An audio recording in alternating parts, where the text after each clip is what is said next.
All right. So here we are. We're continuing with the 5 disciples of Rabban Yochanan ben Zakkai. And after we had the back and forth between him and his students, asking them questions about how to lead life, we're now in my edition on Mishnah 15 in chapter 2. In other people's editions, it might be something else. And it begins, they said 3 things. Okay, so we're all up to that? Yeah. Good. Okay.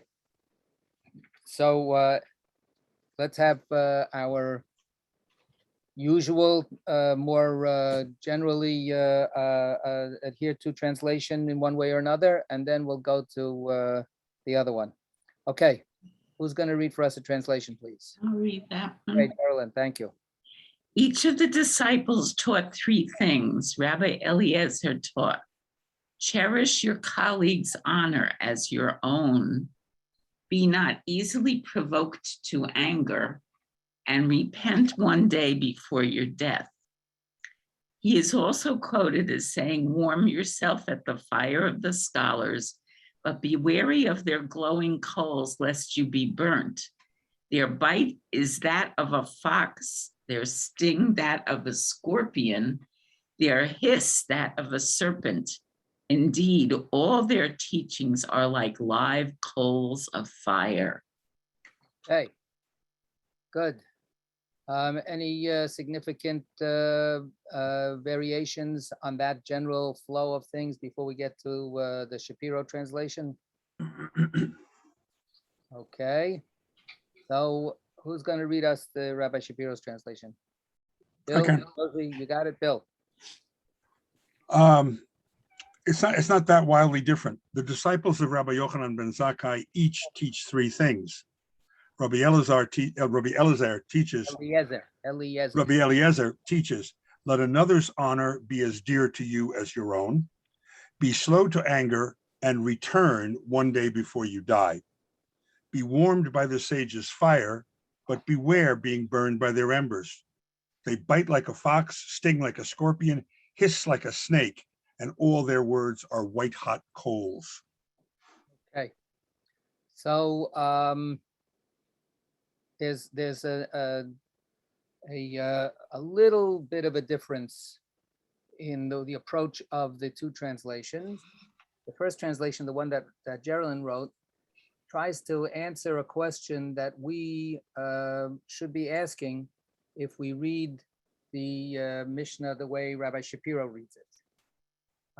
There's a very simple question that we could ask if we read the Mishnah according to Rabbi Shapiro's translation. So let's hear it one more time. Bill. Rabbi Eliezer teaches, let another's honor be as dear to you as your own. Start from the beginning. The disciples of Rabbi Yochanan ben Zakkai each teach 3 things. Rabbi Eliezer teaches, let another's honor be as dear to you as your own. Be slow to anger and return one day before you die. Be warmed by the sage's fire, but beware being burned by their embers. They bite like a fox, sting like a scorpion, hiss like a snake, and all their words are white hot coals. Okay, so anybody that has fingers should have a question. Yeah, Adam. So how do you avoid being burnt by the coals? No, that's not the question. I mean, that's a good question, but that's not, the good question is the question that I'm thinking of. Okay? So the reason I say anybody that has fingers should have a question, the introduction to this is, yes, Lou just showed it.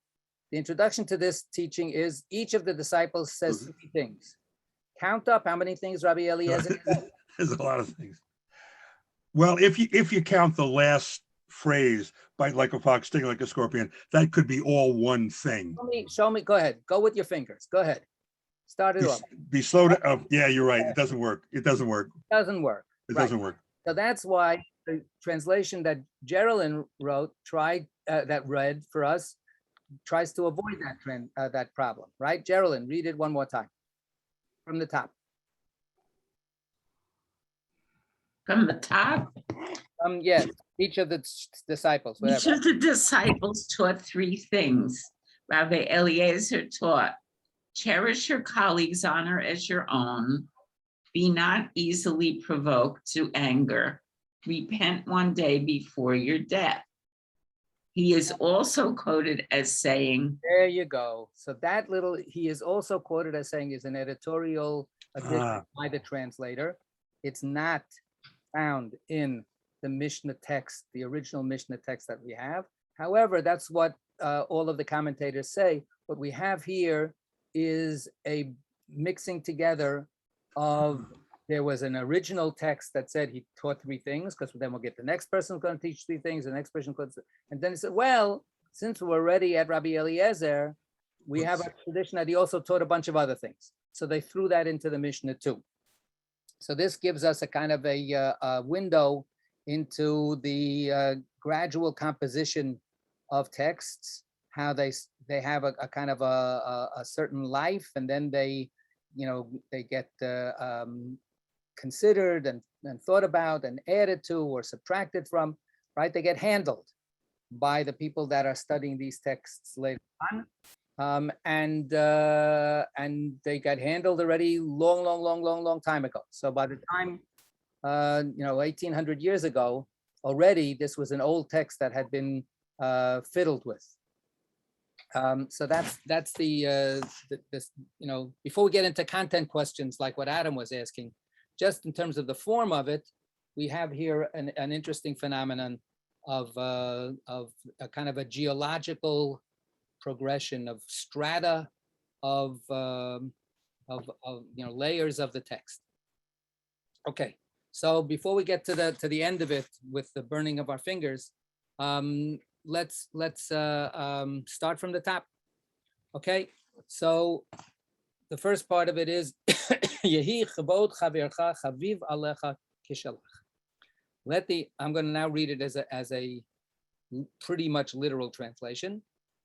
Let the honor of your fellow be as dear to you as your own.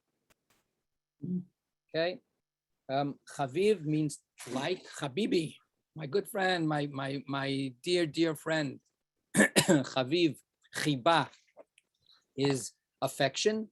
So it's an interesting, it doesn't say kabed et chavercha kamocha, right? It says, honor your friend like yourself.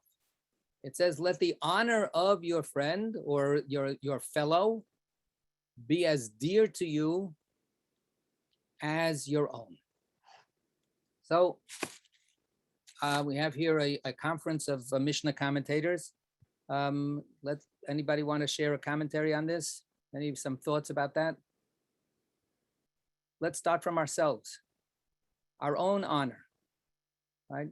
How do we, see that? And is it something that resonates to say that our honor is dear to us, that we like, to be, feel that we have honor. That the same as dignity? It could be, yes. You could translate it that way too.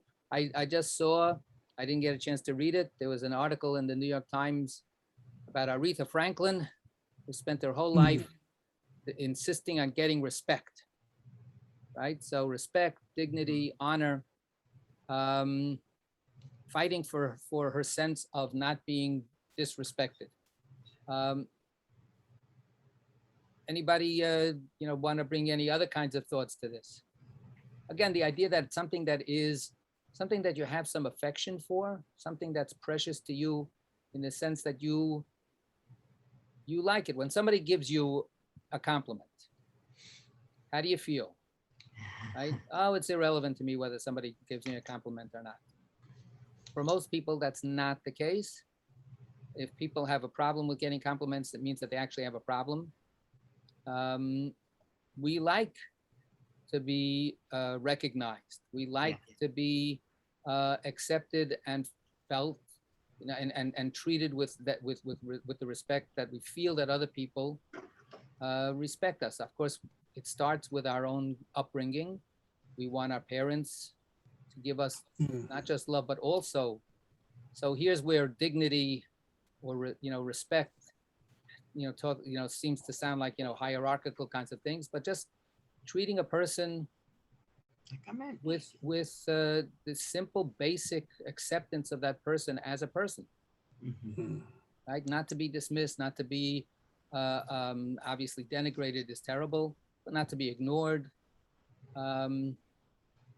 So look at the lengths that we go sometimes to make ourselves just plain noticed, taken seriously. Maybe that would be a good word for kavod, to take seriously, right? The word kavod comes from the word heaviness, Heavy. Mm. right? That a person has some weight. You're not a lightweight. The word means also God's presence, because we feel the weight of God upon us, right? Baruch kavod Hashem imkomo, right? The kavod of God, right? Ayeh mekom kavodo, the angels ask. Where does God's glory come from? So here what we're saying is, same way you cherish your own wish for dignity, acceptance, recognition, let your friends' need for that, or even their right to have it, be dear to you, right? Which is more than just saying be respectful to your neighbor. Let their need for dignity be dear to you. Sarita, yeah.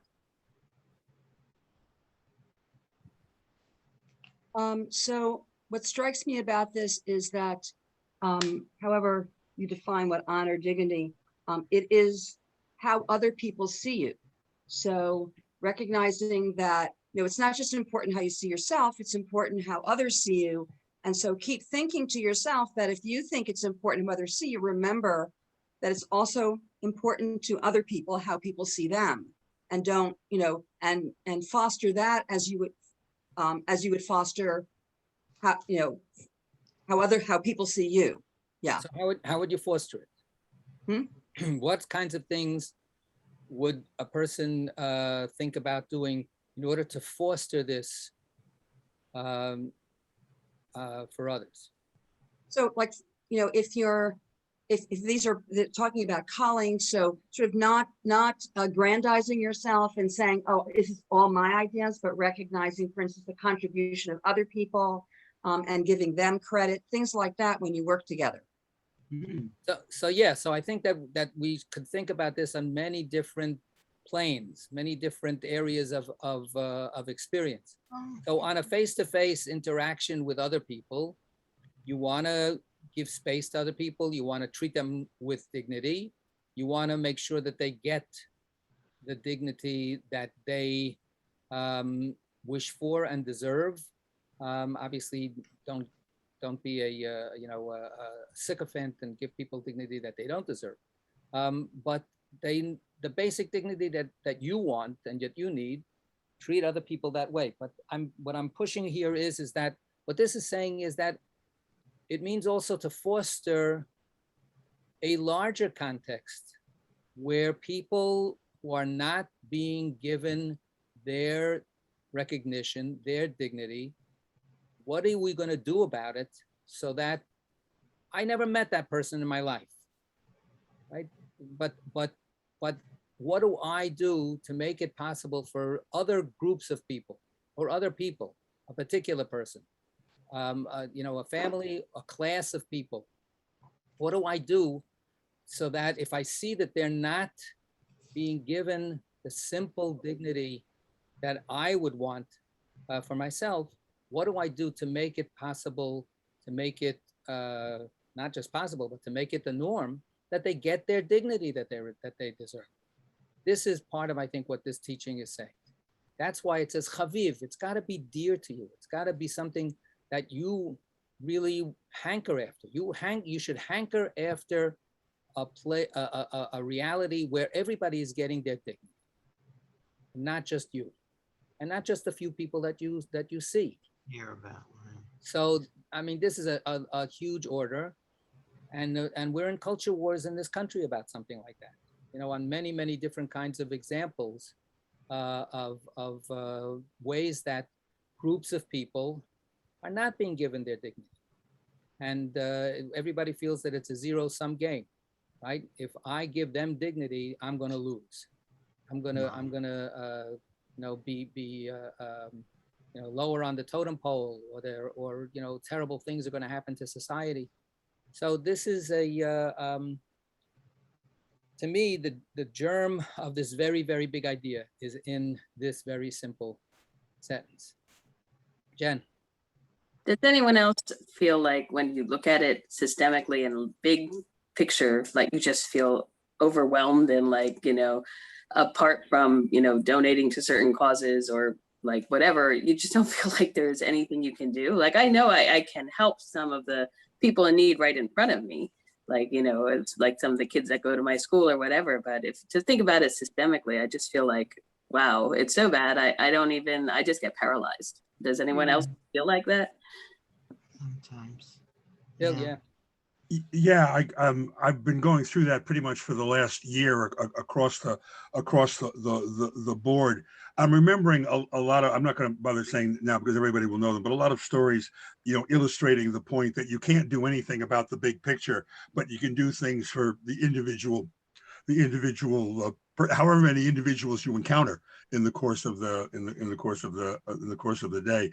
But you're raising a really tricky point, Jen, about how to fulfill the rabbi's command that it's not your job to finish the work, but it's your job to do the work. But how do you keep from getting ground down by that? And I don't have an answer to that. I certainly have felt in the last year, as a result of the virus, no doubt, the sense of immobility of just being immobilized. It's just too much. But one has to. I'm aware of the fact that one has to fight against that. And how exactly that fight, what exact form that fight takes, that's beyond me.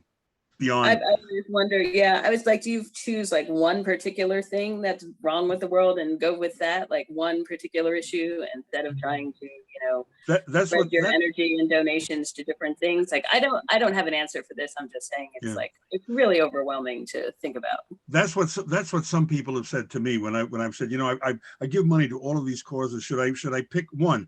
And I've seen things that say pick three. As Jews, we would say one being Jewish, one being general, and one being your favorite thing, animals or what have you.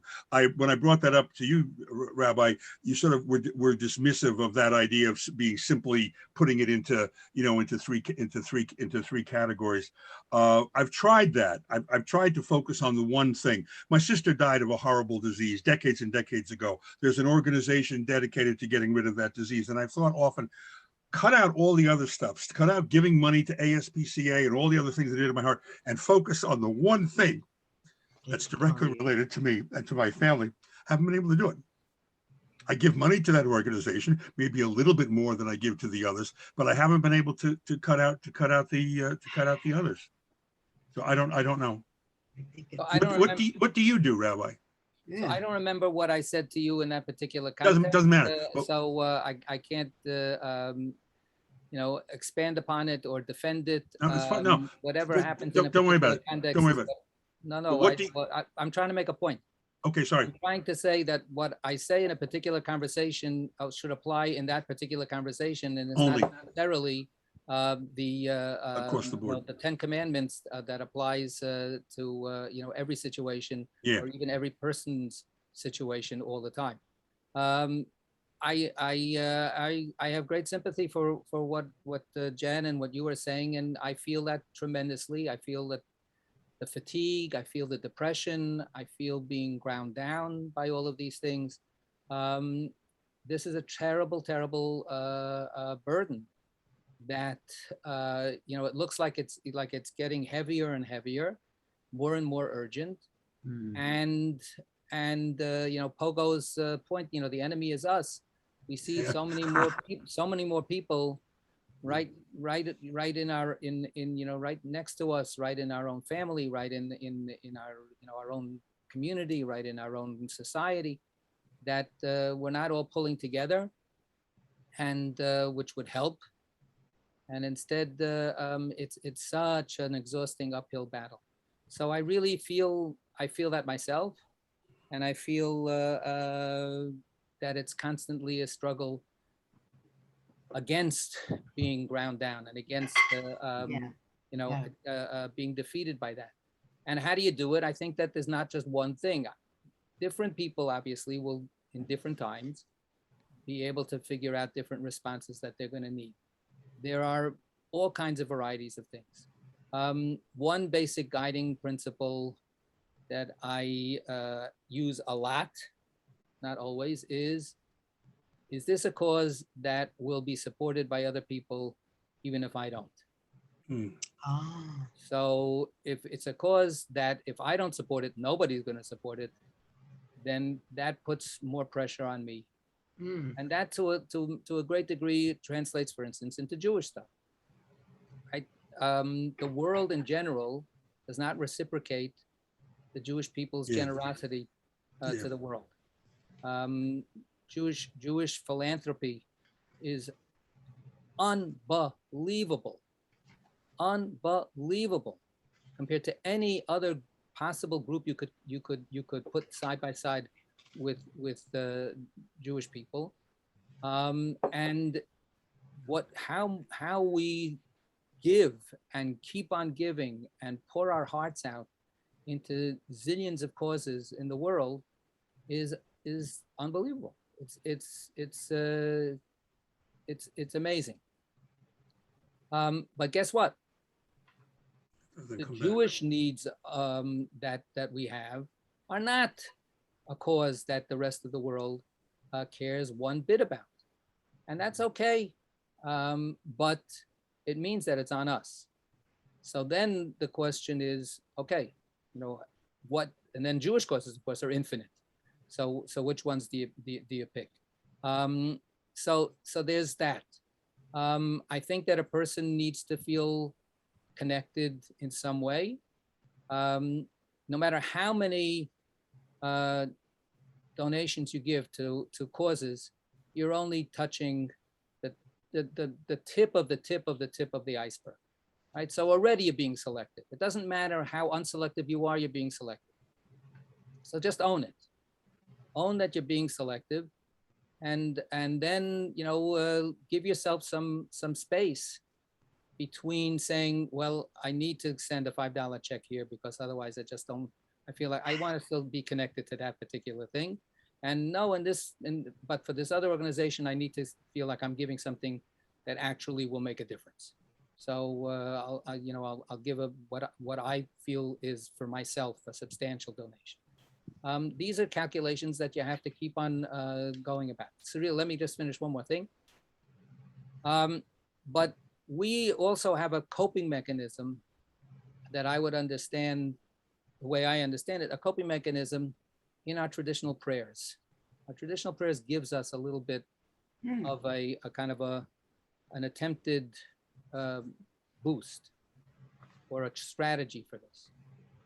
We have a gratitude prayer that we recite in our Amidah, our standing prayers 3 times a day. Right? And it says, God, we thank you. You are so wonderful. You perform miracles for us every single day, morning, noon, and night. You are the good one.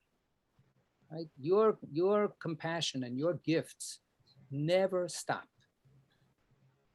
So you're showering us with gifts as I'm standing here, fetching. You are giving me my oxygen, and you are giving me my food, and you are giving me whatever connections I have. You're showering me with so much good. Thank you. So the first thing is to recognize that. So that's the gratitude. So you get, and it's actually scientifically proven, as they used to say, right? That feeling gratitude, reminding yourself to be grateful is good for you. So then the second concluding part of that blessing is B'chol hachayim yoducha selah. May it be that every living creature should be able to thank you the way I'm thanking you. So that's the saying, okay, if I can feel how good it is to be alive, then I want everybody to feel how good it is to be alive. And so your compassion or your caring for somebody else's situation comes out of saying, you know, I really like so many good things about my life. I would love for you to be able to enjoy your life. You know, think of the joy that a person has when they have something that they really like to eat and they're with somebody else and they go, try this. This is so delicious. This is so good, right? You get pleasure out of sharing something that you love. Yes. What this teaching says is you love your own dignity. So take that and say, you know what? I want everybody to feel, you know, how good it is to be treated as a human being. Sarita. So I have two examples that run counter, I think, to this principle. One is the people who are talking about masking violating their personal right. And I think that if you care about your own personal rights, you should care about the personal rights of other people. And masking isn't about you as an individual; it's about the good of everybody. So I think that insisting that nobody make you mask if you don't want to, and refusing to mask is a violation of this. So that was one example. And the other example is Lou and I just finished reading Empire of Pain, which is about the Sackler family. And they gave a lot of money to all kinds of philanthropic causes. Of course, they always wanted their name on everything. So clearly their motivation for doing it was that people could see how wonderful they were. And of course, Maimonides talks about the levels of giving, and there's, you know, it's okay to want to be recognized for the things that you're doing, but it was on the back of doing things that harmed other people. And so that's clearly a violation of this, that they were aggrandizing themselves at the expense of a lot of other people and refusing to acknowledge that what they were doing was harming other people. So I agree with Jen. You know, you can be overwhelmed about all the things that you're not able to do. But I think one of the things also to think about is, you know, don't put that block in front of a blind person, right? You know, don't be an obstacle. And so this, I think, is a mindset to live by. Yeah. So piggybacking on on Sarita's participation here, I want to say another thing which I've said in other contexts, and that is it really helps not to be by yourself on this. And that's why it's so major. Sarita is co-chair along with Audrey Levitin of our Social Action Committee. And that committee, first of all, in and of itself, is a vehicle that can give you a shot in the arm and feel that you're not alone in trying to make some difference in the world. And part of what's going on with the Social Action Committee is that we're looking at partnerships and on augmenting our own Shomrei-centric consciousness by reaching out into coalitions with other communities and with other congregations and institutions, and then you feel that you're part of something bigger. And when you feel that you're part of something bigger, that can take a little bit of this weight, you know, off. It's not only on you. And guess what? There are other people who feel as you do, and they share your passion for, you know, for justice for everybody, for whatever so joining groups is very, very important. This is something that, again, Jewish philanthropy has shown the way for 100 years. The Jewish community has been, you know, obsessive about creating institutions and more groups and more, almost to the point where it becomes repetitive and too much. But other groups have looked to the Jewish community and said, look at how well organized they are. Look at how they actually can get something done, because they're not simply this person who's suffering and doesn't know where to go, and this person who's suffering and doesn't know where to go. Yeah. They coalesce. So there's power in that. All right, we're gonna have to stop here. To be continued. Shkoach. Thank you. Stay safe, everybody. Thank you.